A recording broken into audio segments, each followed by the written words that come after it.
Do-hyun Kang wiped the grease from his hands and stared at the broken conduit in front of him. Another 12-hour shift on Station Meridian. Another pile of credits that barely covered his rent. The Deep Space Trading Post was supposed to be humanity's gateway to the stars, but for Do-hyun, it was just another dead-end job. He climbed down from the maintenance shaft and nearly collided with his supervisor, a four-armed Beltrax who always smelled like sulfur. "Kang, you're needed at Docking Bay 7. Emergency repair," the alien grunted. Do-hyun grabbed his toolkit and jogged through the crowded corridors. Aliens of every species pushed past him without a glance. Humans were nothing special out here. They were the new kids, the primitives who had just figured out faster-than-light travel 50 years ago. Most aliens treated them like cheap labor. Docking Bay 7 was chaos when he arrived. Security drones hovered near a small, sleek ship that looked like it had been through a war. Scorch marks covered the hull, and one of the landing struts was completely melted. But what made Do-hyun stop in his tracks were the two figures being carried out on floating medical beds. They were massive, easily 7 feet tall, with skin that shimmered like polished metal. One had silver-white markings running down his arms and face. The other had markings as black as space itself. Their armor was incredible, unlike anything Do-hyun had ever seen. It seemed to be part of their bodies growing from their skin in complex patterns, but the armor was flickering, the lights on it dying one by one. "You the human technician?" a medical drone asked in a flat voice. "Yeah, I'm Do-hyun. What do you need?" "These are Askari warriors. Their power cores are failing. We've tried every compatible energy source on this station. Nothing works. They have less than 3 hours before complete system shutdown."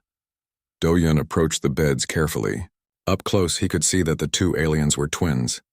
They looked almost identical except for the markings. The one with silver markings opened his eyes, and Do-hyun felt a chill run through him. Those eyes were ancient and filled with pain. "Human." The warrior's voice was rough like grinding stones. "What is your name?" "Do-hyun Kang," he replied, trying to keep his voice steady. "I am Valrin. This is my brother Calrin." The warrior tried to sit up but fell back with a groan. "We are dying, Do-hyun Kang. Our power cores are empty and there is no compatible source in this sector of space." "I'm sorry," Do-hyun said honestly. "I'm just a repair tech. I don't know anything about Askari technology." Calrin, the one with black markings, suddenly grabbed Do-hyun's wrist. His grip was weak, but Do-hyun felt something strange.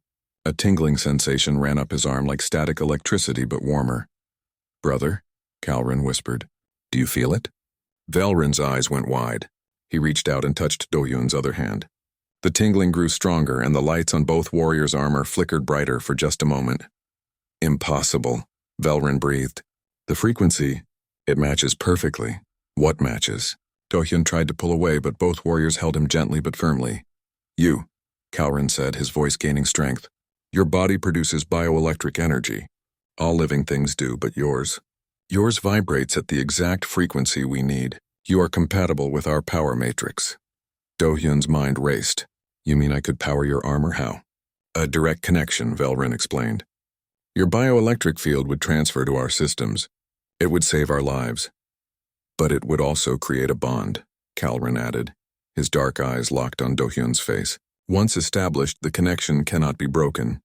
You would become our Caithar. Our power heart. What does that mean?" Do-hyun asked, though part of him already knew he wouldn't like the answer. "It means you would be ours," Valrin said simply. "In our culture, a Caithar belongs to the warriors they power. We would own you, protect you, provide for you, but you would not be free to leave us." Do-hyun pulled his hands back. "That's insane. You're talking about slavery." "No," Calrin said firmly. "It is sacred bond. We would owe you our lives. We would die for you without hesitation, but you would be bound to us forever." "I can't agree to that," Do-hyun said, backing away. "I'm sorry you're dying, but I can't give up my freedom." Valrin's armor flickered again, dimmer this time. "Then we will die here, far from our home. It is acceptable. We have lived long lives." Do-hyun looked at the two warriors. Despite their size and strength, they looked vulnerable now. Dying. Something in his chest tightened. He thought about his life on the station, the endless work, the tiny apartment, the way aliens looked through him like he was invisible. Was he really free now? "How much?" he asked quietly. "What?" Valrin seemed confused. How much will you pay me? If I do this, if I save your lives, how much? The twins looked at each other, something passing between them in that glance. Calrin spoke first. We are warriors of the Ascari noble houses. We have wealth beyond your imagination. Name your price. Enough to never work in a place like this again, Do-Hyun said. Enough to buy a real ship, maybe start my own business. 100,000 credits, done, both warriors said together. But you understand the bond cannot be broken. Once you power our cores, you are ours? Do-Hyun took a deep breath. I understand. Let's do it before I change my mind. The medical drones moved quickly, setting up equipment Do-Hyun didn't recognize. They attached cables to the warrior's armor, then brought out 2 metallic bands that they fitted around Do-Hyun's wrists. The bands were cold and felt alive somehow, like they were already reaching for something inside him. The first connection is always the hardest, Velrin warned. The pain will be intense but brief. I can handle pain, Do-Hyun said, though his hands were shaking. Begin, Calrin ordered. The medical drone activated the connection. For a moment, nothing happened. Then Do-Hyun felt like lightning was being pulled out of his body. Every nerve screamed. His vision went white and he heard himself crying out. But he also felt something else. 2 presences, ancient and powerful, pulling desperately at the energy flowing from him. They were drowning and he was their only lifeline. He pushed harder, giving them everything he had. The pain became unbearable, but he didn't stop. He couldn't stop. Something fundamental inside him had shifted. He was connected to them now, and breaking that connection felt like it would tear him apart. Just when he thought he might die from the effort, the flow of energy stabilized. The pain faded to a dull ache. Do-Hyun opened his eyes and saw that both warriors' armor was glowing bright now, fully powered and strong. Then darkness took him, and he knew nothing more. When Do-Hyun woke up, he was in a medical bed. His whole body felt strange, like he'd been completely drained and then filled back up with something different. He looked down at his arms and gasped. Glowing patterns covered his skin like circuit boards made of light. They pulsed gently with his heartbeat. The marks will fade, a familiar voice said. Velrin stood beside his bed, fully recovered and radiating power. But the bond is permanent now. You are Caithar. You are ours. Do-Hyun tried to sit up and found he could barely move. What did you do to me? Calrin appeared on his other side. We did exactly what we said. You saved our lives and now we are bound. The Caithorian bond is complete. You belong to us, Do-Hyun Kang, and we belong to you. Nothing will ever change that. As Do-Hyun looked at the 2 powerful warriors standing over him, he realized he had made a choice that would define the rest of his life. He had supplied power to aliens he barely knew, and now they owned him completely. The credits they promised suddenly seemed meaningless compared to what he had lost. His freedom was gone. His life as he knew it was over, and there was absolutely nothing he could do about it. 3 days had passed since the bonding, and Do-Hyun still couldn't believe what his life had become. He stood in the luxury suite the twins had rented on the station, staring out at the stars through the massive viewport. The room was bigger than his entire apartment had been. Everything was expensive, everything was beautiful, and Do-Hyun had never felt more trapped. You should eat, Velrin said from behind him. The warrior had a tray of food, carefully selected for human nutrition. He'd been doing this every few hours, making sure Do-Hyun ate, slept, and stayed healthy. I'm not hungry, Do-Hyun muttered. Your body is still adjusting to the bond. You need food. Velrin's tone left no room for argument. Do-Hyun turned to face him. Stop telling me what to do. You said you owned me, fine, but that doesn't mean I have to like it. Calrin walked in from the other room, his black markings seeming darker in the dim light. You are angry. This is understandable. But your anger will not break the bond. I want to see a lawyer, Do-Hyun said. There must be laws against this. I'm a human citizen. You can't just own people. The twins exchanged one of their silent looks. They did that a lot, communicating in ways Do-Hyun couldn't understand. Finally, Velrin spoke. We have already filed the proper documentation with both human and galactic authorities. The Caithorian bond is recognized under treaty law. You agreed to it. I didn't know what I was agreeing to. You asked the price before agreeing, Calrin pointed out. You knew there would be consequences. The credits have been transferred to your account as promised. Do-Hyun wanted to throw something. They were right and he hated it. He had agreed, even if he hadn't understood what it truly meant. So what now? You just keep me locked up here forever? "We would never lock you up," Velryn said, looking genuinely hurt. "You are Caithar. You are precious beyond measure. We will protect you, care for you, give you anything you desire. Except my freedom." "Except that," Calrin agreed. "The bond requires regular energy transfers. Without them, we will weaken and die. Without our armor regulating your energy output, your body will burn itself out. We are linked, Do-hyun. We need each other to survive." That was the part Do-hyun had learned yesterday. The medical drones had explained it to him in detail. His body now produced too much bioelectric energy. The twins' armor absorbed the excess and converted it into power. If he tried to leave them, the energy would build up inside him until his nervous system fried. He would die in agony within a week. "This is insane," Do-hyun said quietly. "I just wanted to make some money and get off this station. Now I'm stuck with you two forever." "We did not want this either," Velryn said. "We were soldiers, free to go where we wished. Now we are bound to you as completely as you are to us. Your health is more important than our mission, more important than our honor. We cannot take risks anymore because if you die, we die." Do-hyun hadn't thought about it that way. He looked at the two massive warriors and realized they looked tired. They were responsible for him now, and it was clearly a burden. "What happens next?" he asked. "We have been summoned to a combat zone," Calrin said. "A pirate fleet is raiding a colony world. We have orders to stop them. Then go. I'll stay here." "No," both twins said together. "You come with us," Velryn explained. "You must stay within 100 meters of us at all times, or the bond will cause pain." "On a ship this is easy." "But it means you will be near the combat. That's suicide." "I'm not a soldier." "You will be protected," Calrin said. "We would die before letting harm come to you. This is the way of the Caithorian bond. Your life is more valuable than ours." 2 days later, Do-hyun found himself on a military transport heading toward a battle. He wore armor the twins had bought for him, lightweight but strong. It felt wrong. He was an engineer, not a warrior. His hands should hold tools, not weapons. The transport dropped them on the surface of a colony world that was burning. Smoke filled the sky. And in the distance, Do-hyun could hear explosions. His heart pounded so hard he thought it might burst. "Stay between us," Velryn ordered. "Do not move unless we move. Do not run unless we tell you to run." The twins activated their full combat armor. It grew from their skin, covering them in layers of metallic plates that hummed with power. Do-hyun's power. He could feel the energy flowing from him to them, stronger than ever before. They needed more power for battle, and his body was providing it automatically. Then the pirates attacked. They came in fast vehicles, weapons firing. Do-hyun ducked instinctively, but the twins didn't move. They stood like statues, their armor absorbing the incoming fire without a scratch. What happened next was beyond anything Do-hyun had imagined. Velryn moved first, so fast he was almost invisible. He crossed 50 meters in a heartbeat and tore through a vehicle like it was paper. Calrin went the other direction, his fists smashing through armor and metal like they were made of air. Do-hyun watched in awe and terror as the twins fought. They were unstoppable. Every movement was precise, powerful, perfect. Pirates fell in seconds. Vehicles exploded. Within minutes, the entire attack force was destroyed. But then Do-hyun heard a different sound.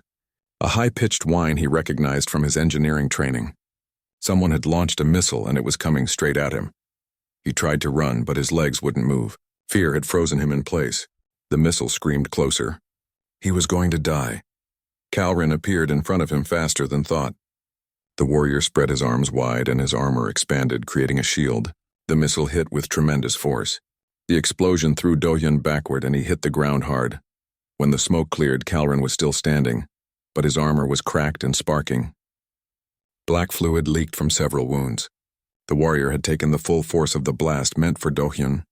Velryn was there instantly, catching his brother as he fell. "I'm fine," Calrin gasped.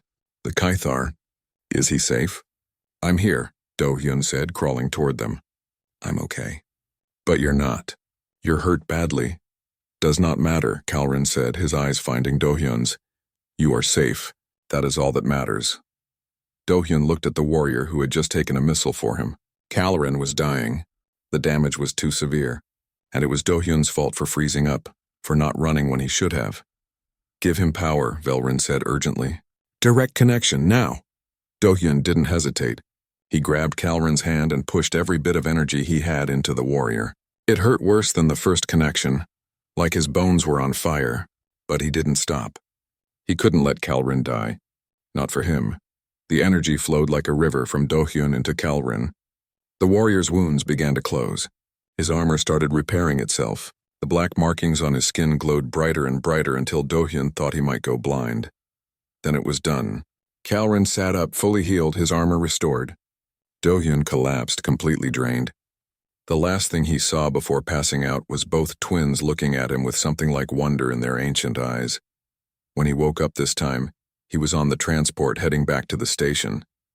Both twins sat beside his bed, watching him like he might disappear if they looked away. "You saved my life," Kalrin said quietly. "You gave everything to heal me. You took a missile for me," Do-hyun replied. "I couldn't just let you die." "This is the bond," Velrin said. "We are not owner and owned. We are not master and slave. We are three parts of one whole. Today we learned this truth." Do-hyun thought about that. He had been so focused on what he'd lost that he hadn't seen what he'd gained. These warriors would die for him. They would sacrifice anything for his safety. And when Kalrin had been dying, Do-hyun had discovered something important. He didn't want them to die either. The bond went both ways. "I still don't like being owned," Do-hyun said. "Then we will work to change it," Kalrin said. "The bond is permanent, but perhaps its nature can evolve."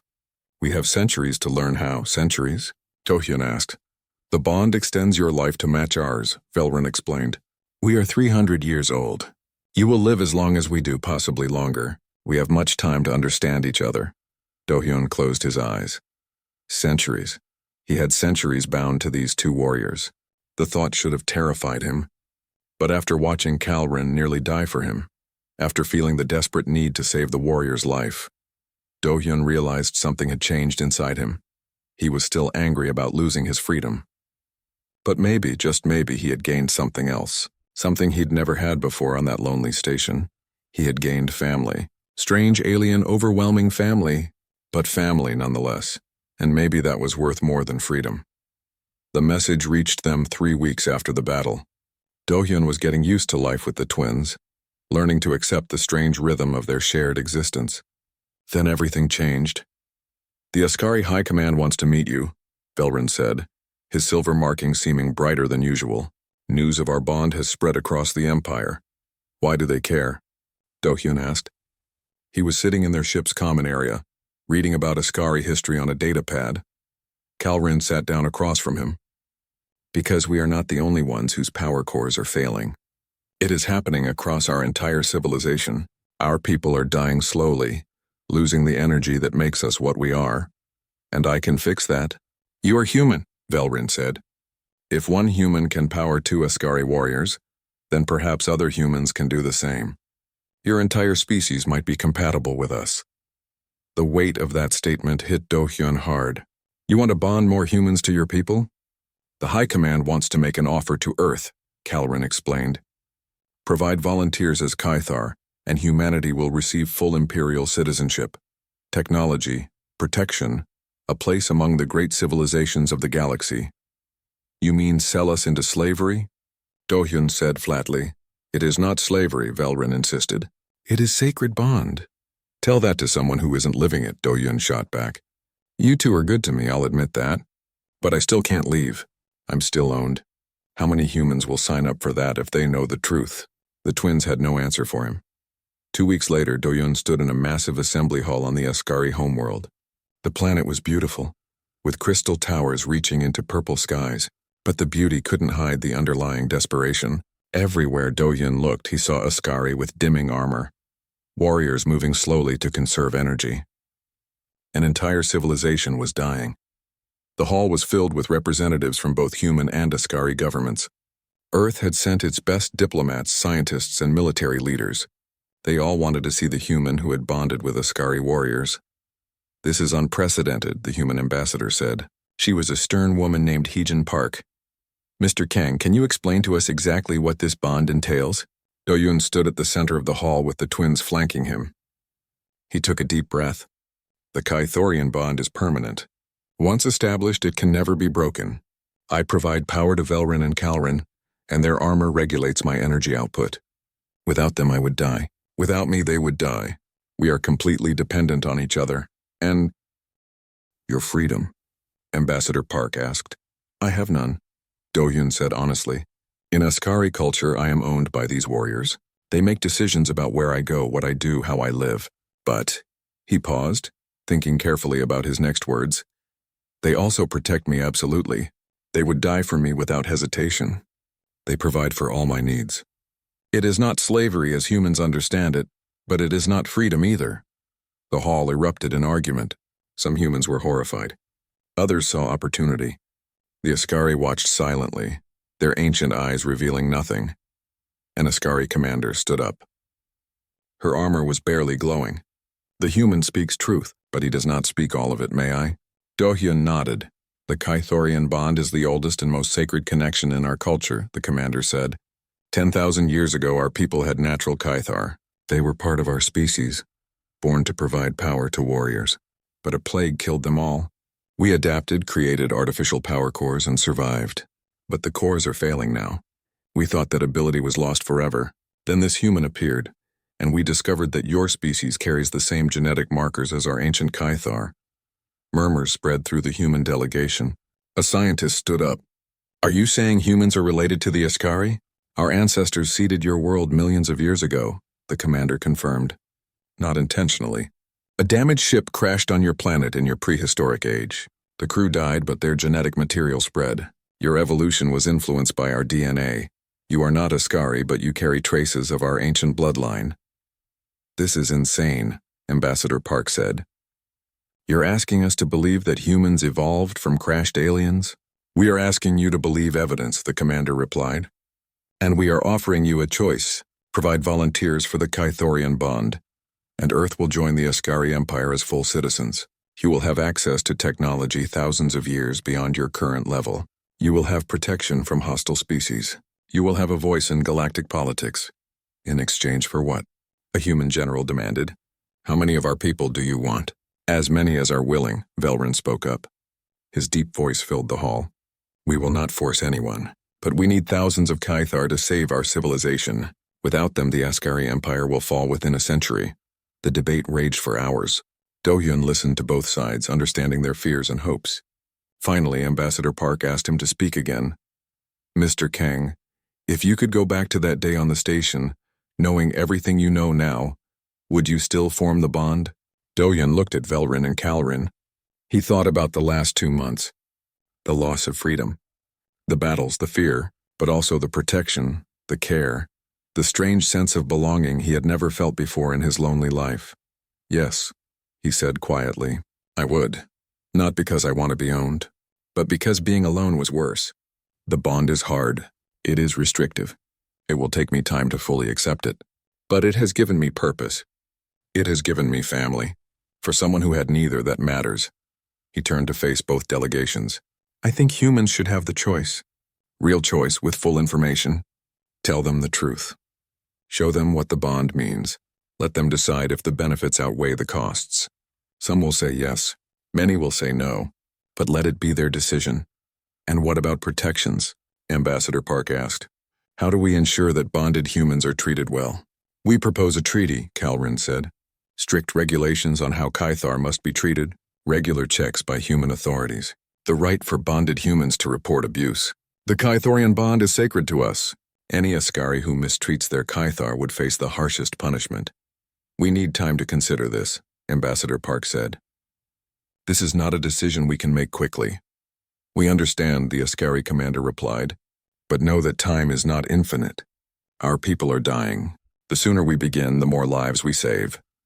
The meeting ended without a decision, but Do-hyun knew it was only the beginning. He had become a symbol, caught between two civilizations trying to navigate an impossible situation.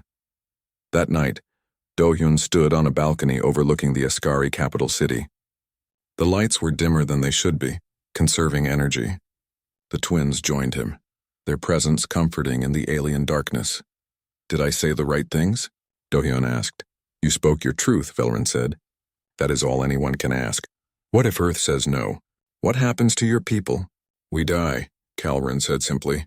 But we die with honor, knowing we asked rather than demanded. Do-hyun felt something shift inside him. These proud ancient warriors were facing extinction, and they were still trying to do the right thing. They could have forced the issue, invaded Earth, taken what they needed, but they were asking. They were offering fair exchange. Earth will say yes, Do-hyun said. Maybe not immediately, but eventually. Humans are practical. When they see what you are offering, when they understand what they can gain, enough will volunteer. You sound certain, Velryn observed. I am, because I know humans. We are adaptable, we are ambitious, and we are curious. The chance to join a galactic empire, to live for centuries, to bond with powerful warriors. Some people will jump at that opportunity. 3 months later, Do-hyun's prediction came true. Earth agreed to a pilot program. 100 human volunteers would bond with Ascari warriors under strict treaty protections. Do-hyun was appointed as an advisor, using his experience to help prepare both species for what was coming. He watched the first bonding ceremony and saw hope and fear in equal measure on both human and Ascari faces. He remembered his own bonding, the pain and the confusion, but he also remembered everything that came after. This is the beginning of something new, Velryn said beside him. Or the end of something old, Kalryn added. Maybe both, Do-hyun said. Maybe that is okay. As the first new bonds formed, Do-hyun felt the weight of history on his shoulders. He had started this. His desperate decision on a forgotten station had led to this moment. 2 civilizations were about to become intertwined in ways neither could fully predict. He just hoped it would work out better than his own initial experience, because if it didn't, he had just helped sell humanity into chains. But if it did work, if the bonds could grow into real partnerships like his was slowly becoming, then maybe he had helped save 2 species instead of just 1. Only time would tell which path they had chosen. 6 months into the bonding program, Do-hyun had become a bridge between 2 worlds. He traveled constantly, helping new Caithar adjust to their bonds and teaching Ascari warriors how to work with their human partners. It was exhausting work, but satisfying in ways his old repair job had never been. Then the threat started. The first message arrived on a public channel, broadcast across the Empire. A group calling themselves the Purists declared that bonding with humans was an insult to Ascari heritage. They claimed the ancient Ascari would be ashamed to see their descendants relying on primitive aliens for power. Ignore them, Velryn said when Do-hyun showed him the message. Every society has those who resist change, but the Purists did not stay quiet. They sabotaged human transports. They spread propaganda claiming humans were parasites. They attacked newly bonded pairs, trying to kill the human Caithar to prove how weak the bonds were. 3 humans died in the first month of violence.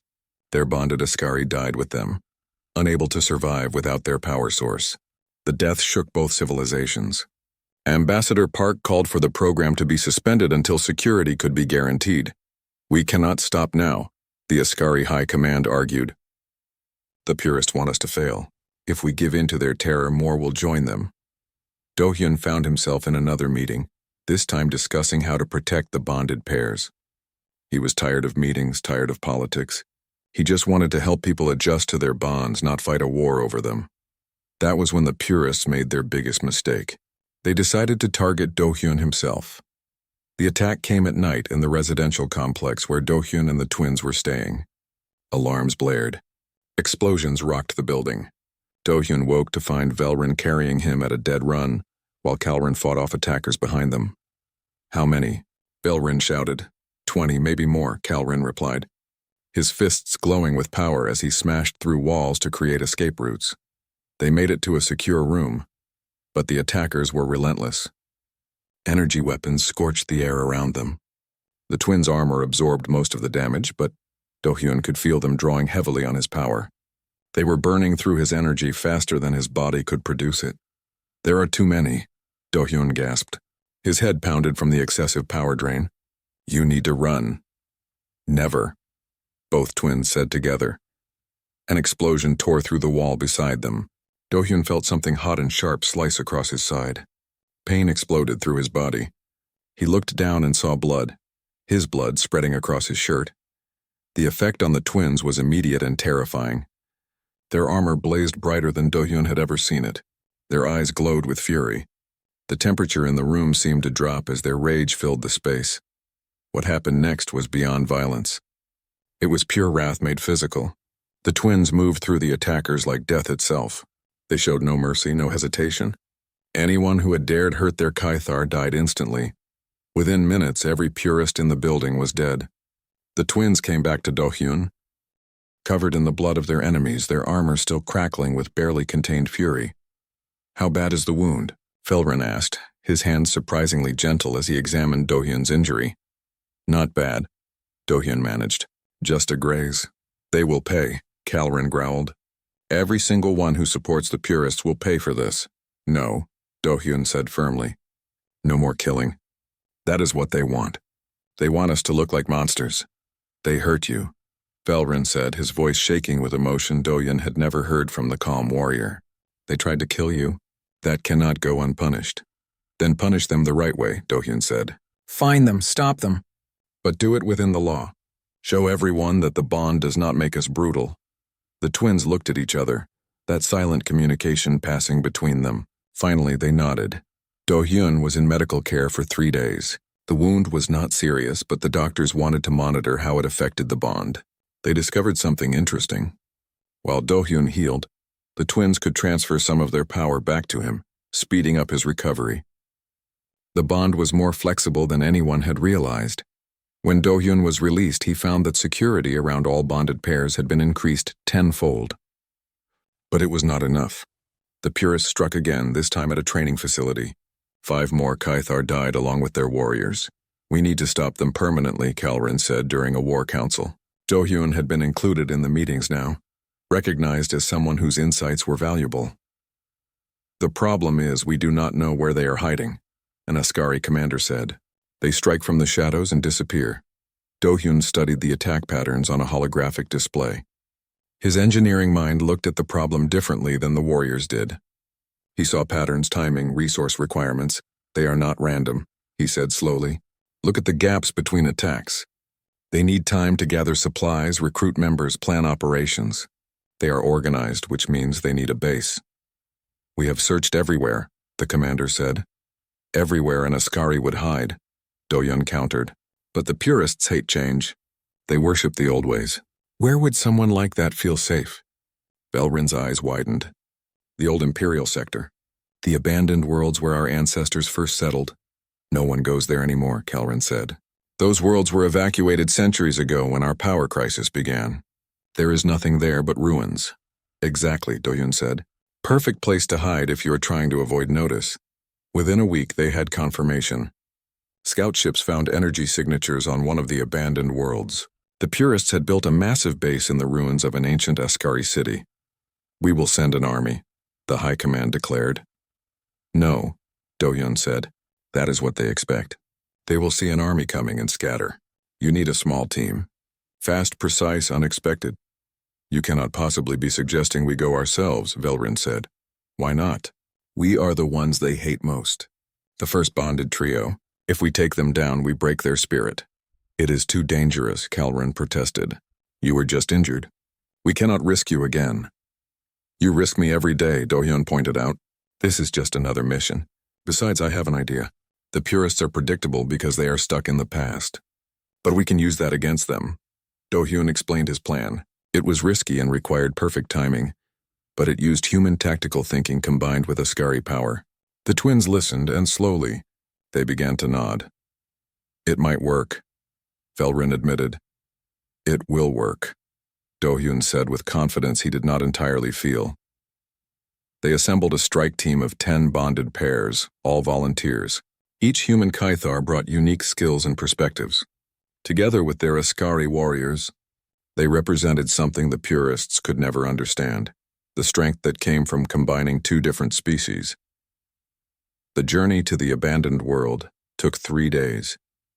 Do-hyun spent the time getting to know the other bonded pairs. Some were adjusting well, like a woman named Myung, who laughed about how her warrior Tarek was teaching her ancient Askari battle poetry. Others struggled, like a man named Ji-hoon who still resented his lack of freedom but had bonded to save his family from debt. "It gets easier," Do-hyun told Ji-hoon. "Not perfect, but easier." "When?" Ji-hoon asked bitterly. "When you stop fighting what you cannot change and start shaping what you can," Do-hyun replied. "The bond is permanent, but what you make of it is up to you." The attack on the Purist base began at dawn. Do-hyun's plan was simple: divide and confuse. The bonded pairs split up, hitting multiple targets at once. The Purists expected a frontal assault, but instead they faced chaos. Human creativity met Ascari's strength. Mi-young used her engineering skills to sabotage the base's power grid. Ji-hoon, a former pilot, flew a stolen ship through their defenses. Each human brought something unique, something the rigid Purist fighters could not predict. Do-hyun, Velrin, and Kalrin went straight for the leadership. They found the Purist commander in the central temple, surrounded by his most loyal followers. The first Caithar, the commander sneered, the human who sold his entire species into slavery. "I saved 2 warriors," Do-hyun replied calmly. "Everything else came after. And this is not slavery. It is evolution." "You are weak," the commander spat. "You let these primitives make you soft." "No," Kalrin said, stepping forward. "They make us stronger. Watch." What followed was a demonstration of what bonded pairs could truly do. The twins fought with a coordination that was perfect, powered by Do-hyun's energy and guided by his tactical suggestions through their developing mental link. They moved like one organism with 3 bodies, anticipating each other's actions perfectly. The Purist forces fell, not because they were weak, but because they fought as individuals while the bonded pairs fought as unified wholes. When it was over, the base was captured, the Purist leadership in custody. But the victory came at a cost. During the final fight, Do-hyun had pushed himself too hard, giving the twins everything he had. He collapsed as soon as the battle ended. He woke up in the ship's medical bay, feeling like he had been drained completely. The twins were there, and for the first time since he had met them, they looked frightened. "You almost died," Velrin said quietly. "You gave us too much power. Your heart stopped for 30 seconds. But I am alive," Do-hyun said. "Because we gave you our power back," Kalrin explained. "We drained our own cores to restart your heart. For 30 seconds we were completely powerless, vulnerable. We chose you over our own survival." Do-hyun looked at the 2 warriors and finally understood. The bond truly did go both ways. They had been willing to die for him from the beginning, but now they had proven it. They had become as dependent on him emotionally as they were physically. "Thank you," Do-hyun said simply. "No," Velrin replied. "Thank you for showing us that change is not death, it is life."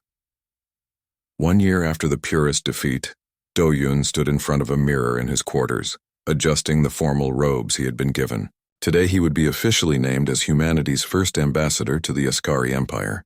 The scared repair technician from Station Meridian felt like a different person entirely. "You look good," Velrin said from the doorway. The warrior's silver markings seemed to glow with pride. "I look ridiculous," Do-hyun replied. "I am an engineer, not a diplomat." "You are whatever you choose to be," Kalrin said, entering behind his brother. "You have proven that repeatedly." The ceremony was grand, held in the restored Imperial Palace. Hundreds of bonded pairs attended, along with representatives from Earth and dozens of other species. The bonding program had expanded beyond anyone's expectations.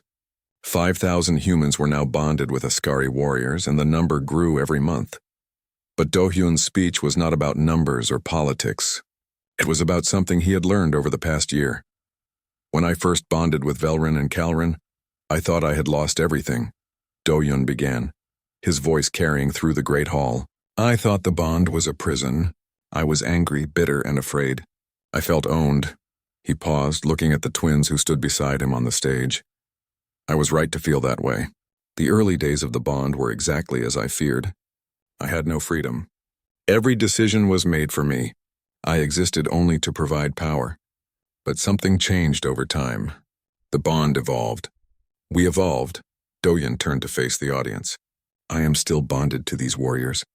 I still cannot leave them, but I no longer feel owned. I feel like I belong. There is a difference. One is forced upon you. The other is something you choose to embrace." He saw nodding heads among the bonded humans. They understood. "I have come to believe that the Caithorian bond is not about ownership at all. It is about family. About connection deeper than most species will ever experience. I know what Velrin and Kalrin are feeling at every moment. They know my thoughts, my fears, my hopes. We are 3 individuals who have become something more, not less than we were, but more." Ambassador Park was in the audience. She smiled at him. and Do-hyun saw approval in her eyes. "Today I accept the role of ambassador," Do-hyun continued. "But I also propose something new. The bonding program should not be limited to warriors.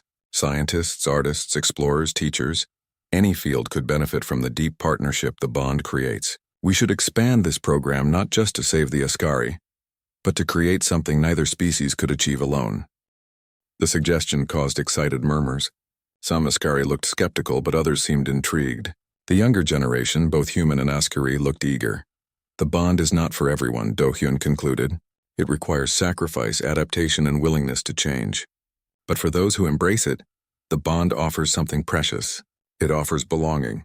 And in a galaxy that can be cold and empty, belonging is worth more than freedom." The speech was well received, but the real work began afterward. Do-hyun spent months meeting with leaders, scientists, and regular citizens from both species. His proposal to expand bonding beyond the warrior class was radical, but slowly support grew. Mi-young, the engineer who had bonded with the warrior Tarek, was the first non-warrior pairing. They worked together in a research facility, combining human innovation with Ascari knowledge. Their partnership produced technological breakthroughs that neither species had achieved separately. Within 6 months, the expanded program was approved. Artists, scientists, medical professionals, and teachers began forming bonds. Each pairing brought unique benefits: human creativity mixed with Ascari discipline, human empathy mixed with Ascari strength. The results were extraordinary, but not everything was peaceful. 3 months after the expanded program began, long-range sensors detected something that made every Ascari freeze in fear.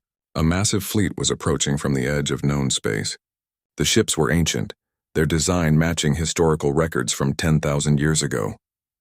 "It is them," Velryn said, his voice hollow. "The Voidbringers. The ones who destroyed our original Kythar and forced us to create artificial power cores. They have returned to finish what they started," Calrin added. "They want to eradicate the Ascari completely. The galaxy mobilized for war. Every military force prepared for the coming battle. But Earth's contribution was different. Ambassador Park proposed a defense strategy that combined human tactical flexibility with Ascari strength. It was risky and unconventional, but the Ascari High Command was desperate enough to approve it. Do-hyun found himself in a command center, not as a warrior, but as a strategic advisor. His role was to coordinate the bonded pairs, using their unique connections to create a defense network unlike anything the galaxy had seen before. The battle began in the outer system. The Voidbringers' fleet was enormous, their weapons devastating. They had expected to face the weakened Ascari they had left behind thousands of years ago. Instead, they encountered something new.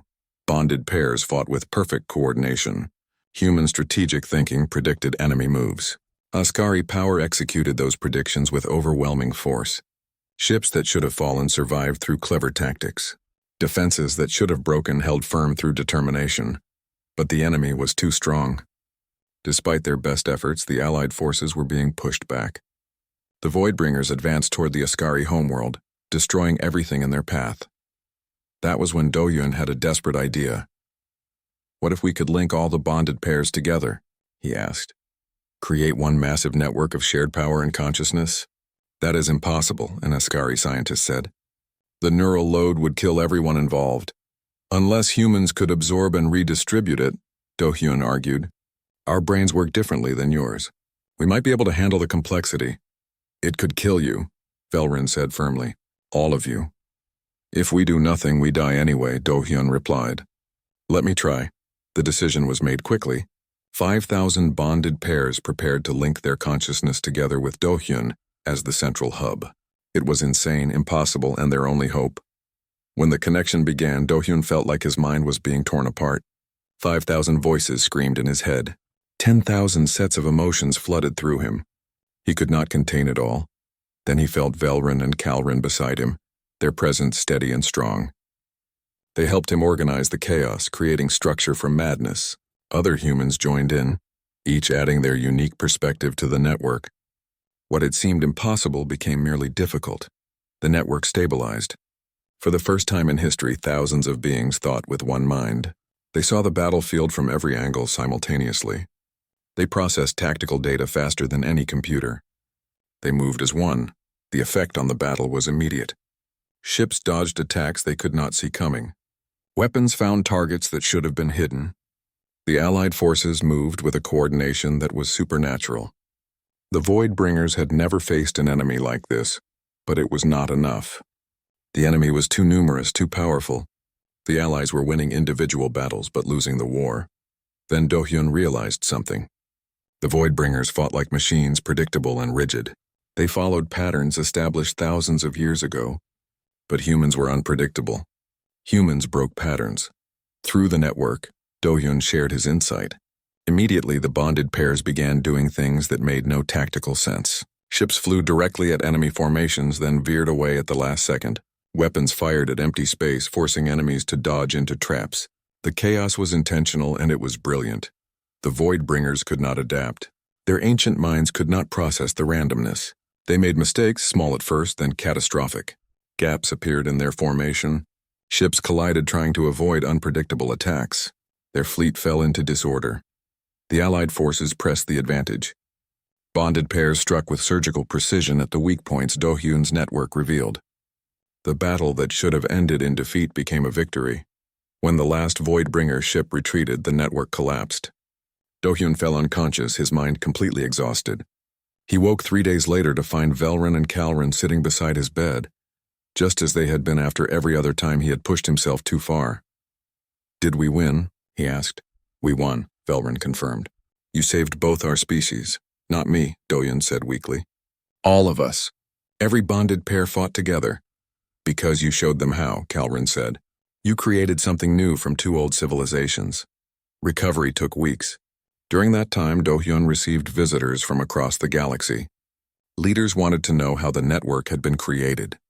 Scientists wanted to study it. Military commanders wanted to replicate it. But Do-hyun had learned something important. The network was powerful, but it was also dangerous. It required willing participation and perfect trust. It could not be forced or controlled. It was the ultimate expression of what the Kythorian bond could be. Not ownership, but unity. 1 year later, Do-hyun stood with Velrun and Calrun on a platform overlooking a valley on Earth. Below them, construction crews were building the first permanent human Ascari city. It would be a place where bonded pairs could live together, raise families, and create a new culture. "Do you ever regret it?" Calrun asked. "That day on the station when you agreed to bond with us?" Do-hyun thought about the question. He thought about everything he had lost, his freedom, his old life, his independence. But he also thought about everything he had gained: purpose, family, a place in history. "No," he said finally. "I supplied power that day, but I received so much more in return. I found where I belonged." "We are the ones who are grateful," Velrun said. "You gave us our lives back. You gave our entire civilization hope." "We gave each other everything," Do-hyun corrected. "That is what the bond truly is. Not one giving and one taking, but both giving everything and receiving everything in return." They stood together in comfortable silence, watching the sun set over the valley. 3 beings who had started as strangers, then owner and owned, and finally had become something neither species had words for. They were bonded, but more than that, they were complete. In the years that followed, the Kythorian bond transformed both civilizations. Children were born from human Ascari partnerships, carrying genetic traits from both species. Art, music, and literature flourished as 2 cultures merged into one. The galaxy watched in fascination as humanity and the Ascari showed what cooperation could truly achieve.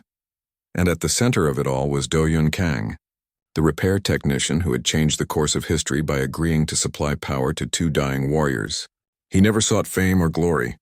He simply lived his life, bonded to Velrun and Calrun, helping others navigate the complex relationship between human and Ascari. He had supplied power and lost his freedom. But in exchange, he had gained the galaxy.